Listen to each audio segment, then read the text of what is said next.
Hello guys and welcome to Odds On.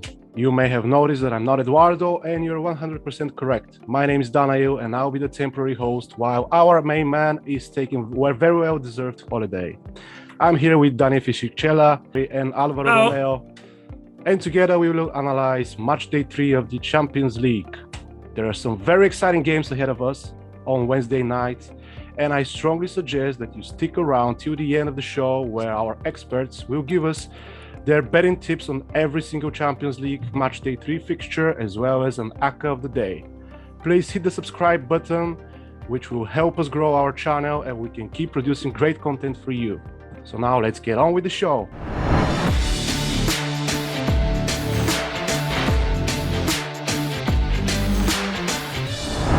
Hello guys, how are you today?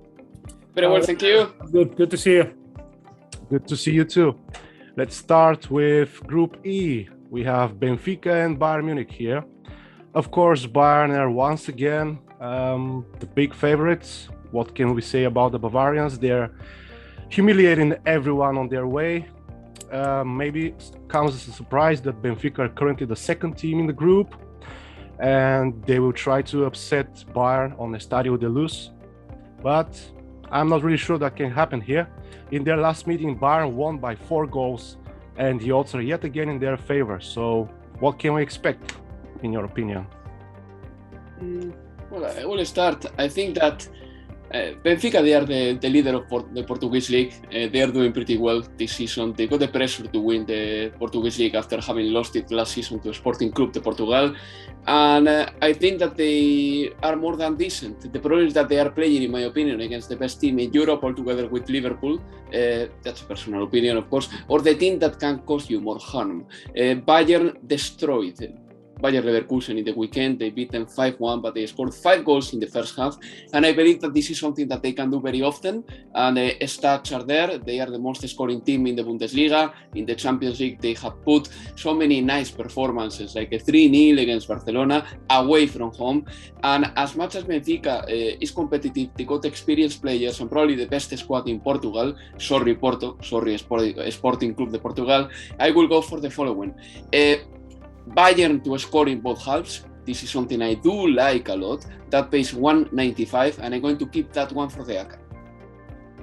I think with Benfica, let's not forget how well they play against Barcelona. Yes, they were playing against a very weak Barcelona that side, or a hurt Barcelona, but they were able to counter quickly. They hurt them on the break, and at the weekend they won in the cup, so they rested the 2 star players, Darwin Núñez and Rafa Silva, who both score against Barcelona. They are the best attack in Premier Liga. As Alvaro said, means they can score goals. And, they've done this also without one of the star men as well, Seferovic. So Yeremenchuk has coming to replace him. I think it's important. They have got a quite deep squad, a mix of experienced players like Vertonghen, like João Mario, and a little bit of youth as well. So Jorge Jesus has put together a very competitive group. They never beaten Bayern in Europe, though, so they met a few times, never beat them, and they kept a clean sheet, though, in each of the last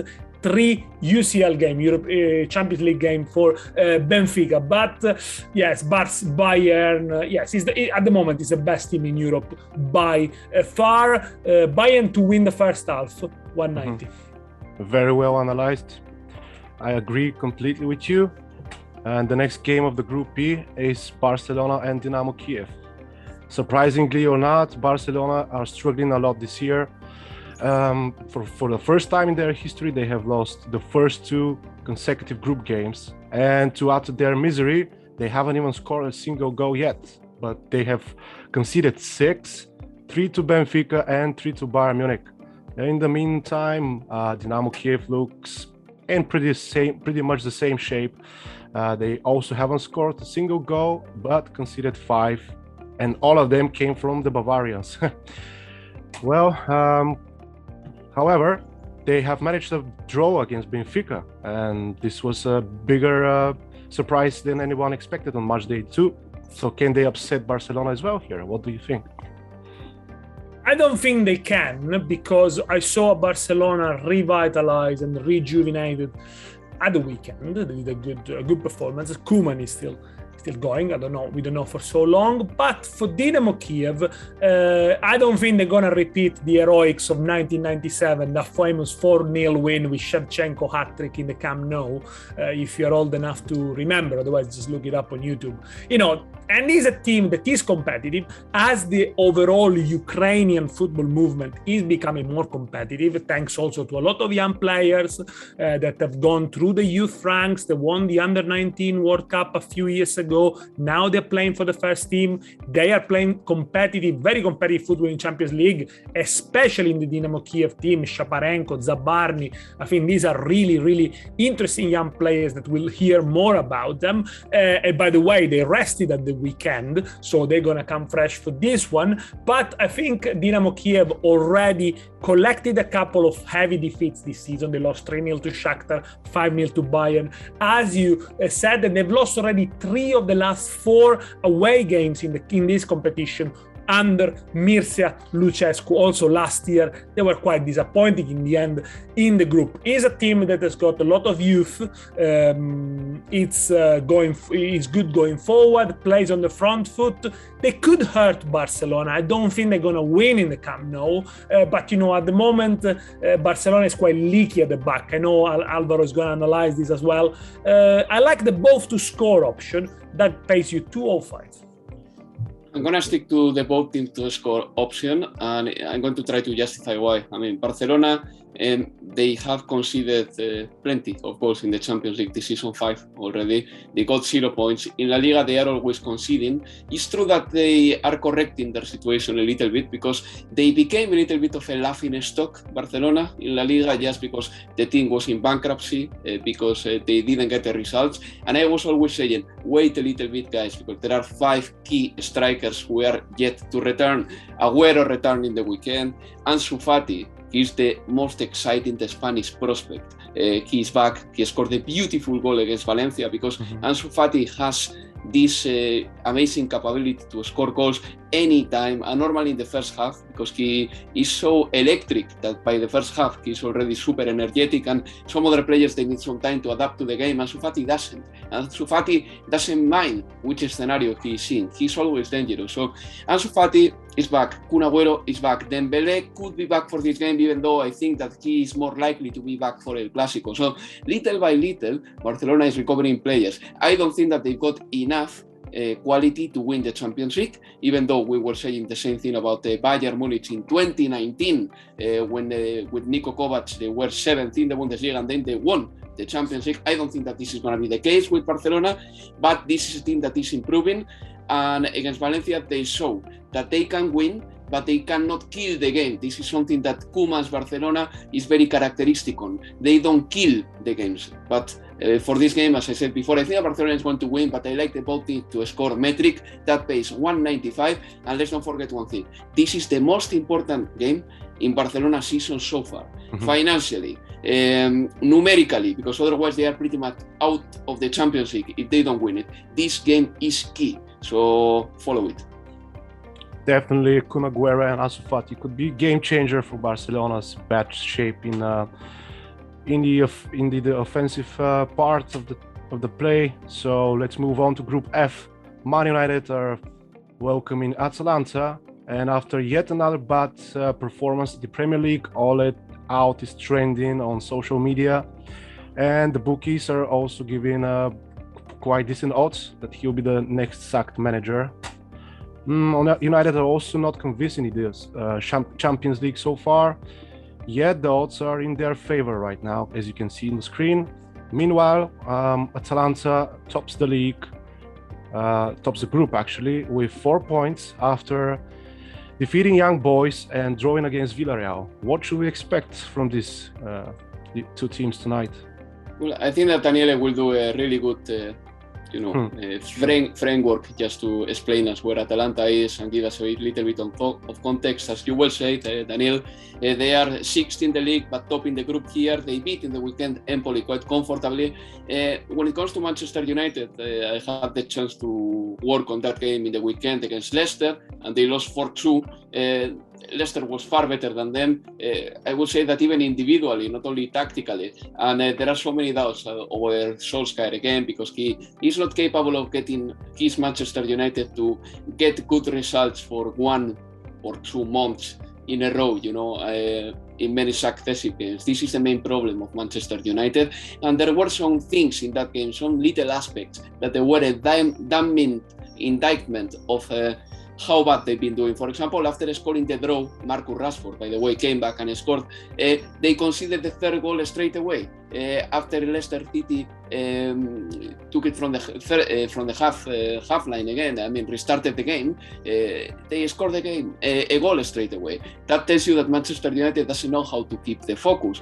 The team doesn't press well, and there has been many critics that say that Cristiano Ronaldo doesn't help the pressure up front, and they are true. On the other hand, Cristiano Ronaldo uses to win you the game, so I'm not discarding Cristiano Ronaldo in any case, but it's true that Manchester United with him is a less vigorous team without the ball.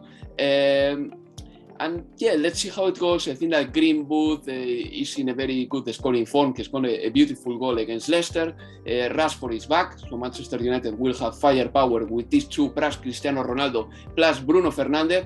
But I think that Manchester United is the kind of team that can disappoint you as well, in the same way that they disappointed you against Young Boys, they disappointed you last season against Istanbul Başakşehir. So I'm going to go for the following.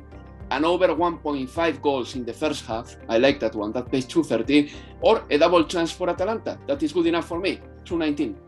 The fact with Manchester United, we know that the goals were never going to be the problem for Man United. Let's not forget, this is a team that last year has scored 15 times in the group stages of the Champions League, and yet they were eliminated. The problem was the midfield balance. They haven't invested in that, and we can see the effects. However, every time Man United suffers a high defeat under Ole Gunnar Solskjaer, then they bounce back and he keeps his job, because then they go on a run of good wins. So that could be again the story. But be careful, because Man United now is facing a very difficult round of fixtures, especially domestically. If you look at they go all the big teams to play. However, now they play Atalanta. The difference between Atalanta and Manchester United is that Man United doesn't seem to have a game plan. They seem to rely on individual brilliance, whereas Atalanta, for years and years and years, had a game plan. Everyone seems to know what they do. Sometimes they do it better, sometimes they do it less well as the beginning of the season. But for example, on Saturday at Empoli,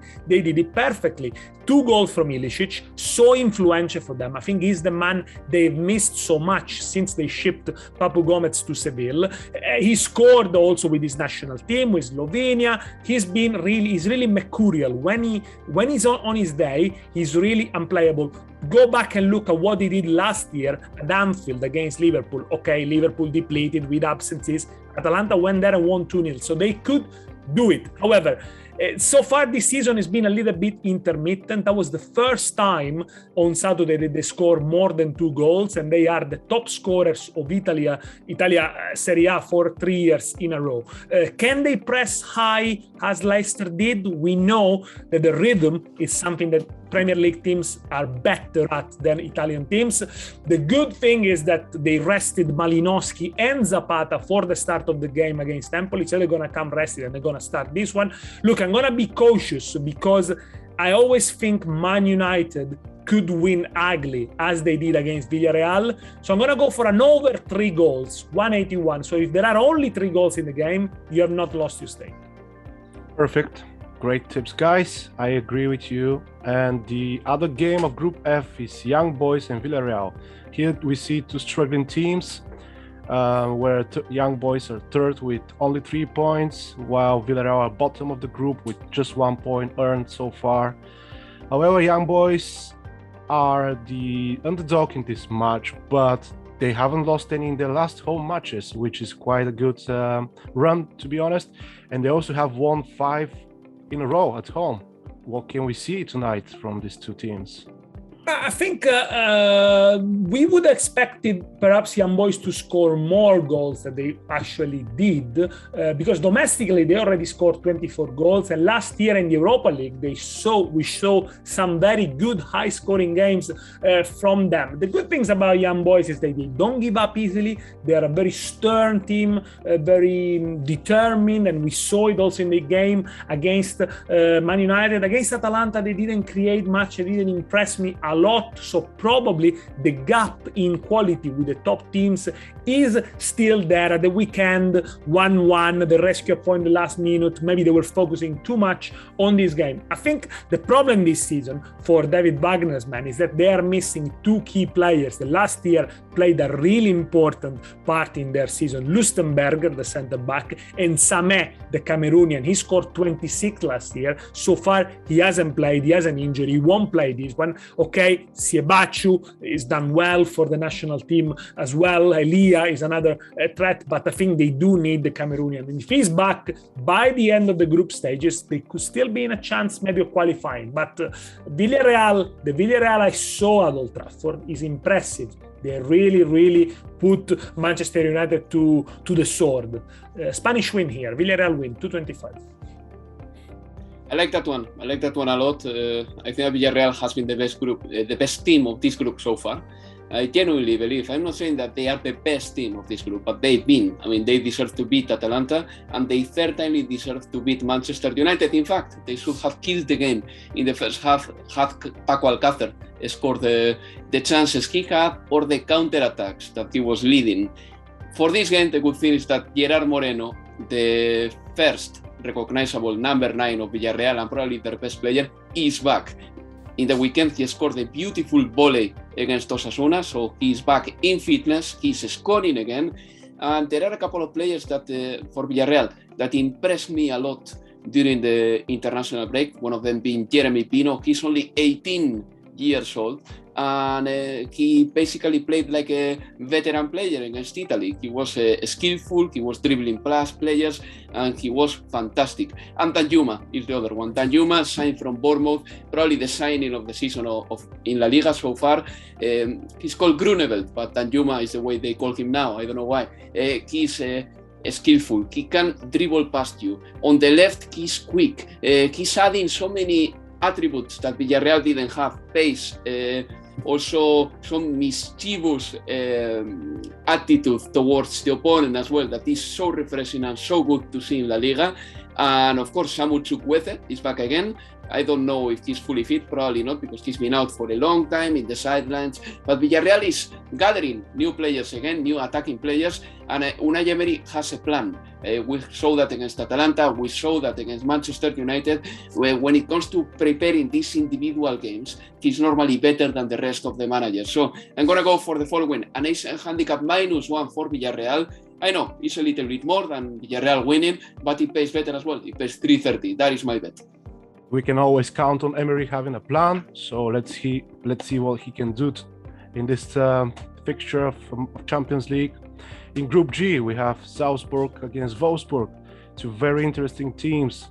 While Salzburg are top of the group with 4 points and haven't lost in their last 20 games, they're the slight favorite here by the odds we can see from the bookies. They also have a winning streak of 5 matches, which is quite nice. Meanwhile, the Bundesliga team have 2 draws in the group and are occupying the 3rd place. They haven't scored, actually they have scored at least 1 goal in 5 consecutive matches, but lost 3 back-to-back in the Bundesliga. So very interesting game here. What can we see in your opinion? I think this is interesting, and I think this is a game that puts in contrast 2 very different styles. We know Salzburg, they are so entertaining to watch. The last time they didn't score a goal in a game was on the 18th of February, guys. I mean, that is more than, 8 months away now? Really that's unbelievable. The last time they didn't score was on the 18th of February against Villarreal, by the way.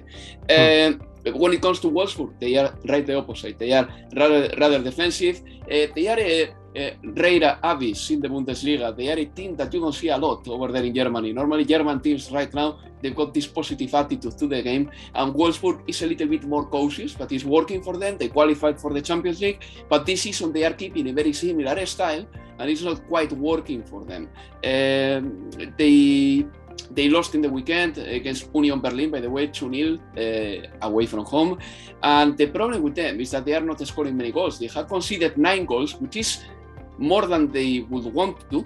They have conceded 9 in the Bundesliga, but it's okay. The problem is that they have scored only 10. That's why they are 6th in the Bundesliga, still with the possibilities to qualify for the Champions League. I'm not saying no, but they have to improve, and some individualities have to step up and make the difference as well. At the end of the day, only 2 players in Wolfsburg have scored more than 1 goal in the Bundesliga, and those are Weghorst and Baku. So I think that this is a team that has to improve, has to get back together some of the energy that they had last season. So I'm going to go for the following: Salzburg to win, 220, and if you want to make it a little bit more spicy, combine it with the over 1.5 goals in the game, 283.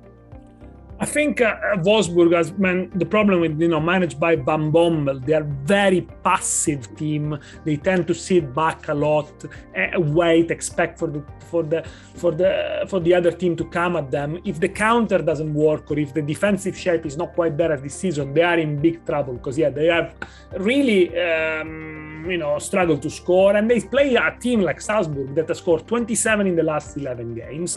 At the weekend they drew, okay, but they were missing the best scorer, Adeyemi. It's got an adductor injury, so check the lineup, see if Adeyemi plays. They are unbeaten in the last 14 games, and and I think although they never won back-to-back Champions League games, so this could be the first time, probably there is good value on in terms of betting on their win. They were worthy winners against Lille. They had most of the ball, they had most of the chances, and I think they'll continue to have chances here. They'll probably dominate. Wolfsburg is gonna probably try to sit back and wait too much. I'm not convinced by Wolfsburg scoring. I think Salzburg are favorites. The win for Salzburg is good. You can bet on that, I think. But again, if you want a little bit more excitement, go for Salzburg clean sheets. That pays 3.10. So I'll say, if you normally bet a unit, bet half a unit on this one. The odds are quite high. So just go Salzburg's clean sheet, 3.10, half a unit. Interesting. This game calls for some experiments like you suggested. And actually, the other game of this group, Lille against Sevilla, is also quite interesting game where there's not really an obvious bet. Actually, this Group G so far looks without a clear favorite. We see Lille at the bottom with 1 point, but the win tonight can really give them the boost and go maybe even second place. Nothing really interesting to mention. Whereas at Sevilla, they're second with 2 points, where Rakitic scored both goals. This is interesting fact probably for our audience. On their last meeting, which was more than 4 years ago, Sevilla won by 2 goals. But I don't know what to expect here. For Lille, a bit of a disappointment at the weekend, because they picked up a defeat after 3 consecutive wins, and that was against the newly promoted Clermont-Ferrand, So it's a bit disappointing to end a run against a newly promoted team. 4th defeat, by the way, in 10 games in the league. They were poor at the weekend. A little bit of an excuse. They were missing Burak Yilmaz, the captain, suspended. They were missing Jonathan David, who was only played 20 minutes, really, because he came back late from the qualifiers with Canada. The manager, Governex, said this should be a wake-up call for them. Look, I don't think Lille, although there have been a lot of changes, although there have been the managerial changes, etc., are as bad as they have shown so far in the Champions League. They need to react. Last year, they were a competitive team, scoring more goals than what doing now, and conceding far way less. So for this one, as I said, they cannot afford to finish bottom of the group, so they cannot afford to lose one. So maybe, let's put the defeat against Clermont-Foot down to the fact they were missing the key players after the international break is always difficult.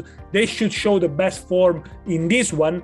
I don't think they're going to lose this one. So let's go for an Asian handicap 0. Lille Asian handicap 0, 255. So if they don't lose, you have not lost your stake.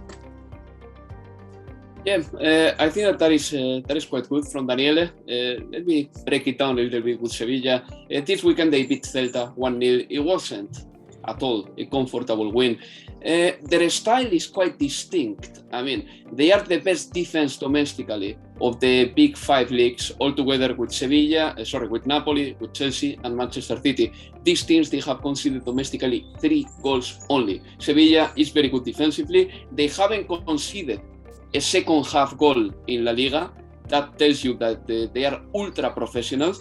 The only problem is that they don't score a lot of goals. I mean, nobody's making a huge difference for them up front. You can see that reflected in the Championship results. But the amount of variables that Lopetegui has up front make me think that at some point, 1 or 2 of these guys who are in the squad will step up. I think that Nesiri, who could be back for this game, even though I believe that he's not ready to play 90 minutes at all, and Nesiri in the future will make a difference maker. A game changer can be Lucas Ocampos as well, even though he's in a bad run of form right now. But as I said before, they defend very well, they don't score a lot of goals. They are very professional, and they are too professional even. And in these 2 professional teams, the most remarkable players used to be the most vigorous. And in this Sevilla, probably the most important player now is Fernando, a player that didn't sign particularly at Manchester City, but he is enjoying the time of his life here at Sevilla. So I'm going to go for the following. I know that Lille is bottom of half of the table in France. They were one of the best defenses in France, but they are not right now. So Sevilla to win is good enough. Or I will keep for the ACCA the under 2.5 goals in Lille Sevilla, because I believe that this will be a low scoring game. Nice. And moving on to Group H, we have Zenit welcoming Juventus in Gazprom Arena, where the conditions are already very, very rough. It's cold and hostile and really not nice for football. The Russian side proved dangerous as well against Malmo, where they netted 4, and they currently have a goal difference of 4-1. The only goal conceded comes from Chelsea, if I'm not mistaken, yes, in the last fixture, which was actually important for Chelsea, because in the previous Matchday 1, Juventus managed to beat them 1-0, and Juventus are also they also won against Malmo in the last fixture, so they're currently the leader of Group H. And it's actually, considering the odds, they're not so clean favorite, despite not conceding a goal in the group yet. Do you know why is that? Is it because of the rough conditions in Russia, or could it be something else? I think it's because of the way Juventus has been playing so far. I mean, so far Juventus, after a very poor start of the season, they went back to the basics. So Allegri went back to a solid 4-4-2. Let's not concede first. Let's the other play team to us, and then we'll hit them perhaps on the counter, perhaps with some crosses. And that's what they did. Three consecutive clean sheets, Chelsea, Torino, and Roma the weekend, with some episodes that went to their advantage. So there was a little bit of luck. But so far, they're just basically happy to sit back, and then they got the quality either to hit a cross with Cuadrado, or a pass with Chiesa, or a Chiesa run, a header from Kane. The goal will come as long as they don't concede. For now, it's enough. But when it comes to play the big teams and the big guns, and if they will go through in the Champions League stages, they'll have to change the approach. But Allegri prefers to steady the ships now,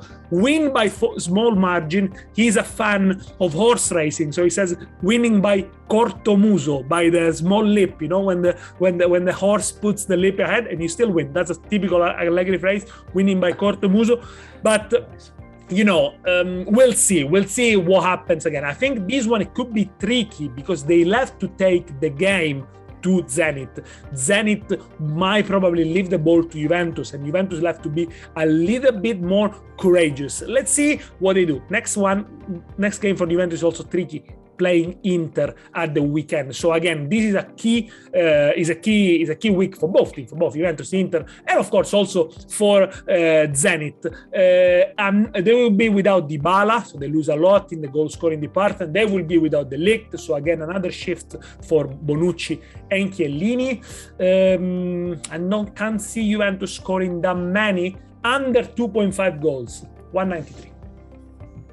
However, I can see Juventus being capable of keeping a clean sheet this time, Daniele, because they have improved a lot and they kept a clean sheet against Roma. I think that is a pretty good bet as well. A clean sheet is paying 290 for Juve. But let me break it down a little bit with Zenit, because they've been good in the Champions League so far. They lost to Chelsea 1-0, yes, but believe me, they had the chance to draw that game. I mean, they had a one-on-one in the last minute to score a 1-1, and they couldn't equalize the game. That was at the Stamford Bridge, by the way, which is really tremendous, a tremendous effort from the team of Sergej Semak. And against Malmo, they were very impressive, because I knew that Zenit could keep it tight and could stay strong at the back and defend very well. What I didn't know is that Zenit was capable of scoring 4 goals so easily. What a goal in that game, by the way, by Sutormin from outside the box. That was beautiful. Ciuba, another striker of Zenit, he's back in the scoring charts. He has scored 5 of Zenit's last 7 goals, so there you go. Ciuba is back. He's a veteran striker. He knows how to do it. And then there are a couple of players in Zenit that I really like. One of them is Malcolm. I think that he's good enough for the Russian league. Obviously, Barcelona was too much for him, but Malcolm had a great spell in France, and now he's getting back to his going back to his best level in Russia. And the other one is Wilmar Barrios, the excellent Colombian midfielder. He's playing so well for Colombia, and he's playing so well for Zenit. So I'm going to go for the following, the clean sheet for Juve. And if you think that Zenit has a slight chance, the Asian handicap plus 0.25 is very conservative, but it's not too bad. If they win, you win. If they draw, you get half a win. Very interesting indeed. And the last game of the group, and actually of match day 3, will be Chelsea welcoming Malmo at Stamford Bridge. Despite having scored just 1 goal in the first 2 match days, Chelsea are really massive favorite here, and the odds suggest that there is nothing really that could go wrong for the English side. They're currently second in Group H with 3 points from their first 2 clashes. And actually not many expected them to be defeated against Juve, yet they lost with 1-0. On the other hand, Malmo are the absolute underdog, and they have conceded 7 and netted 0 from their first 2 games. It seems like there's really no hope for the Swedish team. They'll be the punching back until the rest of the group stage. So I think we have to look for some Asian handicap here for Chelsea, yes, or maybe the goal margin. Yes, Daniel, I think that you're spot on. I think that the Asian handicap plus 2 for Malmo is very good. If they lose by 2, you get a stake refund. I like that one. That pays 276. Chelsea, in my opinion, they have been a little bit undermining in the last games. Against Brentford, they were totally dominated. Brentford deserved to win that game 3 or 4. They should have scored 3 or 4 goals, but Chelsea has a great goalkeeper like Eduardo, and he saved everything. Romelu Lukaku has scored 3 goals in the league, but no other player has double figures in the league apart from maybe Ben Chilwell in Chelsea, so that tells you that it's all about what Romelu Lukaku can do up front, and then the rest of the people that go together with him, the rest of the participants in the striking line of Chelsea, they are undermining so far, and they've been underperforming. Timo Werner, Kai Havertz, Pulisic, Ziyech, and so on. I know that some of them are injured, but none of them have been particularly good. So I think that Chelsea is the best defense in Europe. That's very important to say. They have conceded only 3 goals in the Premier League and in the Champions League. Well, they are going to be so tight defensively. And when it comes to Malmo, they topped their league. They won 3-0 in their last game. And, I think that this team is suffering a lot in the Champions League. They managed to get through it after beating Scottish opposition, but they had the worst goal difference in the Champions League, man. They've got a -7. Barcelona has a -6, by the way, but Malmo has a -7 after 2 games. So this is pretty concerning, considering that Malmo hasn't played against Chelsea yet. So, as I said before, maybe the Asian handicap +2 for Malmo. Let's be a little bit generous with them. That pays 2.76 is my favorite bet. That's exactly what I was going for as well. Malmo Asian handicap +2. I love that one because not only because Malmo, I think they're going to go with the mentality of we got nothing to lose. So they're going to be on the front foot, I think. Because, what does it matter to them losing 1-0 or 3-0? So they'll try perhaps to nick a goal. Yes, Chelsea look shaky at the back, saved by Mendy at the weekend. They kept so far 6 clean sheets in the season, but they are not putting teams away as easily as we thought. They're very good at taking the chances, but they're not creating that many. And we saw them also at home against Aston Villa. They struggled against Manchester City. They were completely dominated. Perhaps the question is, okay, they are more threatening this season because they got Lukaku, but are they using Lukaku correctly? This is a question that also Antonio Conte has raised. Maybe they need to feed the Belgian a little bit quicker, use his physicality, release the ball to him, so make sure that he can hold and they can launch a counter. And also, they're not crossing a lot into the box. If you look at the table for crosses in the Premier League, they are 8th, 142 crosses. Liverpool and Man City, they've got more, and other teams they got more. So put the ball into the box a little bit more, and Lukaku, I think, will come to the force and will prove the great goal scorer that he is. I can't see them scoring too many at the moment. Yes, they're gonna get the job done. I'm sure they're gonna win. Asian handicap +2, 2.76. So even if Chelsea wins 3-1, which is a large result, you won't lose your money. Actually, my opinion here is a little bit different than yours. I expect 4-0 for Chelsea, but I'm not the expert here. No, that could happen as well. Yeah, of course. Because as you mentioned, Lukaku is struggling so far. Maybe they're not using him by his full potential, but we are yet to see. And a lot of people are calling for Mendy to win the Golden Ballon d'Or, which is also interesting. I think he deserves it. He needs to start for France first, though. He doesn't play for France, I think. Oh, yeah, actually. I know me and Alvaro, we sometimes don't agree on Mendy. I think he's a fantastic. No, we do agree. We do agree. In the end, we do agree. I believe that he's been brilliant, Dani. He has to start to look. The Ballon d'Or, who wins it doesn't win. It doesn't really matter. But if he doesn't start for France, which soon he will start. He plays for Senegal. He plays for Senegal. Okay. So he plays. International. Scrap that. Yeah. Okay. So maybe now is the best time of the show where you guys give your ACCA predictions. Let's hear who wants to go first.